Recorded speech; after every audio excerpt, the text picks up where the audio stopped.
Hello and welcome back my dear students. मुझे उम्मीद है कि आप लोगों की तैयारी बहुत अच्छी चल रही होगी और उस तैयारी में चार चांद लगाने के लिए आप लोगों की तैयारी को और ग्रूम करने के लिए मैं ये वीडियो लाया हूँ।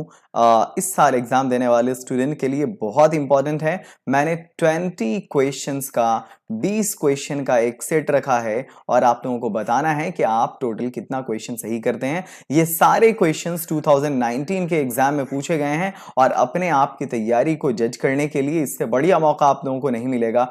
हर एक क्वेश्चन को मैं एक्सप्लेन करने वाला हूं और बताने वाला हूं कि इसका आंसर अगर ये है तो क्यों है। हमारे ये चैनल इंग्लिश हिंदी के अलावा जितने भी सब्जेक्ट्स हैं उन सारे सब्जेक्ट्स के लिए है और इस चैनल ने बल्कि मेरा जहां इंस्टीट्यूट है हर साल बिहार टॉपर्स दिए हैं। तो अगर आप भी उन लिस्ट में आना चाहते हैं तो आपके लिए ये वीडियो बड़ी अहम है और ये चैनल भी बहुत इंपॉर्टेंट है अगर आप इस साल अपने बोर्ड एग्जाम में बहुत अच्छा मार्क्स स्कोर करना चाहते हैं। तो चलें आगे बढ़ते हैं। हम फर्स्ट क्वेश्चन की ओर आते हैं जो कि आपकी स्क्रीन पर दिख रहा होगा। आपका जो पहला क्वेश्चन है आज की क्लास का वो है English used since AD 1500 is called, यानी वो अंग्रेजी जो 1500 ईस्वी से अब तक यूज हो रही है उसको हम ओल्ड इंग्लिश कहते हैं, मॉडर्न इंग्लिश कहते हैं, मिडिल इंग्लिश कहते हैं या फिर नन ऑफ दीज है। तो मैं आपको बता दूं कि अगर एग्जाम में ओल्ड इंग्लिश आए तो ओल्ड इंग्लिश 449 में शुरू हुई, ठीक है। अगर मिडिल इंग्लिश आए तो मिडिल इंग्लिश जो है ये शुरू हुई 1150 में, ठीक है। और अगर मॉडर्न इंग्लिश की बात आए तो ये मॉडर्न इंग्लिश जो है 1500 ईस्वी में शुरू हुई। तो इस क्वेश्चन का सही आंसर होगा मॉडर्न इंग्लिश। अगला क्वेश्चन, जॉन डन, ये वही जॉन डन है जिन्होंने आपका जो पहला पोएम है sweetest love I do not go लिखा है। वो कैसे पोएट हैं? आपके सामने ऑप्शंस है metaphysical poet, nature poet, Cavalier poet या रोमांटिक पोएट। तो मैं आपको बता दूं कि इस क्वेश्चन का सही आंसर है मेटाफिजिकल पोएट। मेटाफिजिकल पोएट ऐसे कवि को कहते हैं। अच्छा एक चीज और, ऐसा भी क्वेश्चन आता है कि John Donne is called the pioneer of, ठीक है। और तब खाली जगह तो भी मेटाफिजिकल पोएट आएगा। यहां पर पायनीर का मतलब होता है मार्गदर्शक, मार्गदर्शक। यानी जॉन डन जो हैं वो पायनीर हैं, इट मीन्स ये कि वो मार्गदर्शक हैं, भाई मेटाफिजिकल पोएट हैं वो। और ये जो नेचर पोएट हैं तो वर्ड्सवर्थ वगैरह हैं, ये नेचर पोएट हैं। ये जॉन कीट्स हैं, रोमांटिक पोएट हैं। कैवलियर पोएट ये तो थोड़ा डिटेल में आपको लिटरेचर में पढ़ना पड़ेगा, आपके लिए अभी ये डिफिकल्ट टर्म है।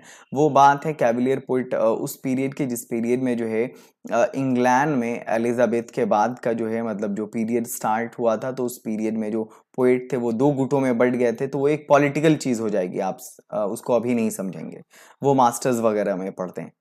अगला है Savitri is written by.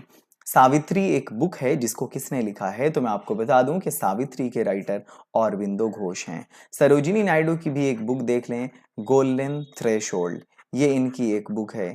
Rabindranath Tagore की अगर बात करें तो चित्रा जो है ये इनकी बुक है ना।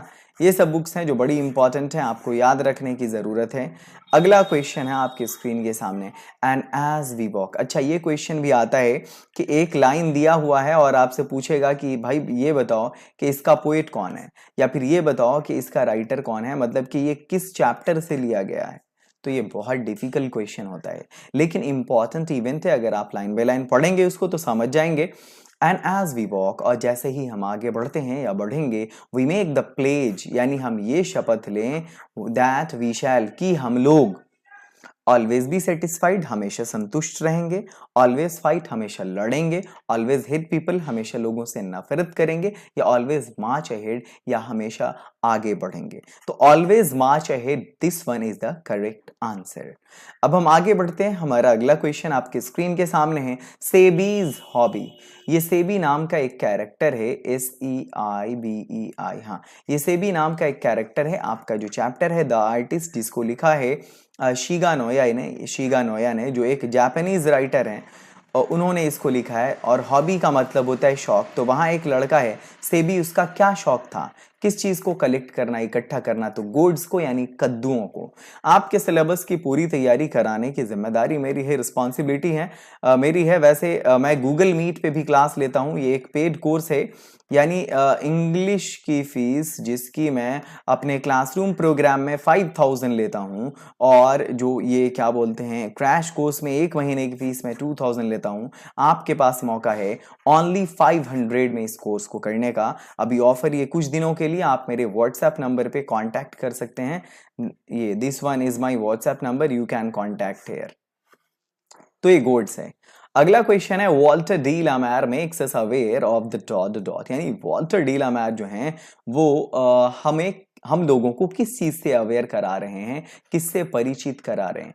वॉल्टर डी लामार ने लिखा है एन एपिटैफ को, जिसमें पश्चिम के देश की एक महिला का वर्णन है, और इस चीज को बताया गया कि जो आधुनिक जीवन है इसमें मनुष्य कितना अमानवीय हो गया है ना, इनह्यूमन है।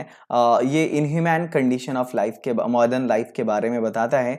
पॉवर्टी ये गरीबी की बात नहीं है, ड्रीम्स ये सपनों की बात नहीं है, और चूंकि ये रहने वाले थे जो है वहाँ इंग्लैंड के ही, तो ये लंदन लाइफ की बात नहीं है। अगला क्वेश्चन है, English language is dot dot then Sanskrit and Persian, यानी ये जो इंग्लिश लैंग्वेज है वो संस्कृत और पर्सियन से क्या है, तो पुरानी है। यंगर मीन्स नहीं है, बिल्कुल नहीं। English language, sorry my dear, English जो है वो संस्कृत और यंगर मतलब पर्सियन से यंगर है। पर्सियन कहते हैं हम फारसी भाषा को, तो ये संस्कृत और फारसी भाषा से यंगर है, नहीं है इंग्लिश। द लाइन, और ये वाली लाइन आप बताएं, and the Nightingale is dumb is taken from, और ये जो बुलबुल है वो खामोश है। नाइटिंगेल कहते हैं हम बुलबुल को। आप जब पढ़ेंगे, जाएं आप किताब खोलें और पढ़ें now the leaves are falling fast, आपको ये वाली लाइन मिल जाएगी उसमें।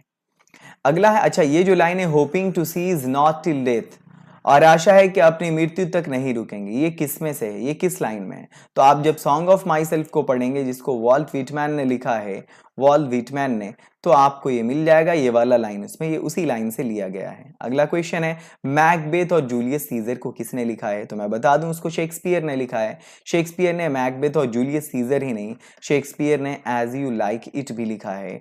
शेक्सपियर ने जो है टेम्पेस्ट भी लिखा है।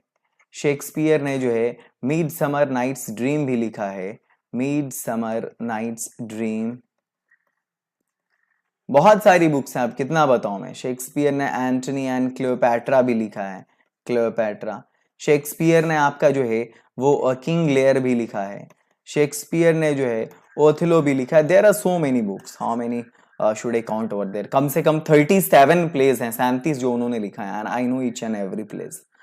द ग्रेट वॉवेल शिफ्ट, ये जो ग्रेट वॉवेल शिफ्ट था, मतलब लॉन्ग वॉवेल को जो इंट्रोड्यूस करना इंग्लिश में, वो जो है कब टेक प्लेस किया, किस इंग्लिश में, तो मिडिल इंग्लिश में ये बड़ा इवेंट हुआ था। ये स्टोरी ऑफ इंग्लिश का क्वेश्चन है, स्टोरी ऑफ इंग्लिश का। ये जितने भी क्वेश्चंस अभी आ रहे हैं वो सब स्टोरी ऑफ इंग्लिश के हैं, चाहे आपने शेक्सपियर वाला किया हो या द ग्रेट वॉवेल शिफ्ट का किया। अच्छा, ये जो द वेस्टलैंड है, ये किताब टी.एस. एलियट ने लिखा है, जिन्होंने आपका वो जो पोएम है मैकविटी द मिस्ट्री कैट, वो भी उन्होंने ही लिखा है। अच्छा, नया वैरायटी की English that have emerge in different part of the world, जो वर्ल्ड के डिफरेंट पार्ट में जो है सो आई है, वो क्या कहलाती है। सेकेंड लैंग्वेज कहलाती है, न्यू इंग्लिश कहलाती है, अमेरिकन इंग्लिश कहलाती है, नन ऑफ दीज कहलाती है।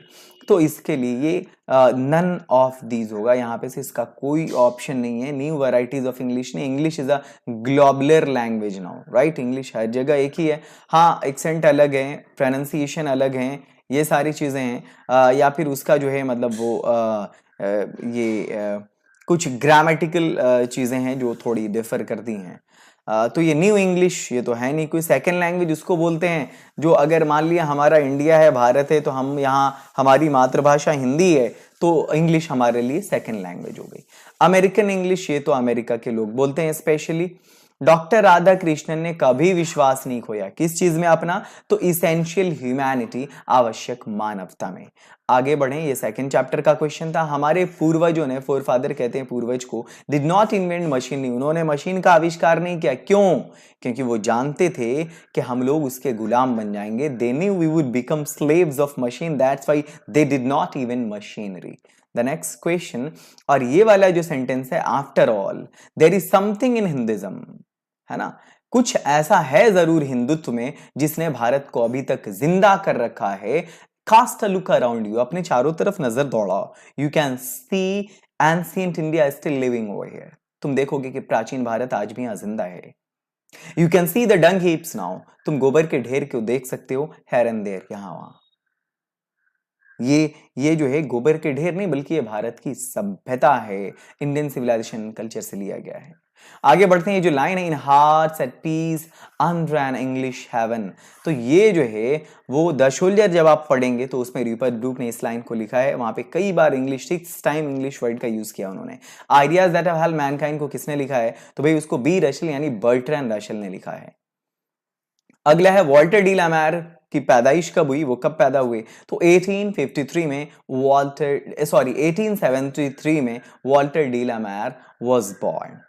And the next one is, ये जो बर्ट्रैंड रशल है और ये लास्ट क्वेश्चन आपका, उनको कौन सा उनको नोबेल प्राइज जो मिला लिटरेचर के लिए वो कौन से साल में मिला? तो he was awarded Nobel Prize in literature in 1950, 1950 ईस्वी में। हमारे इस वीडियो को देखने के लिए आपका बहुत शुक्रिया। अगर आप लोगों को ये वीडियो अच्छी लगी तो आपसे मेरी रिक्वेस्ट है कि अपने दोस्तों तक जरूर शेयर करें। बहुत जल्द मैं अपनी अगली वीडियो के साथ आ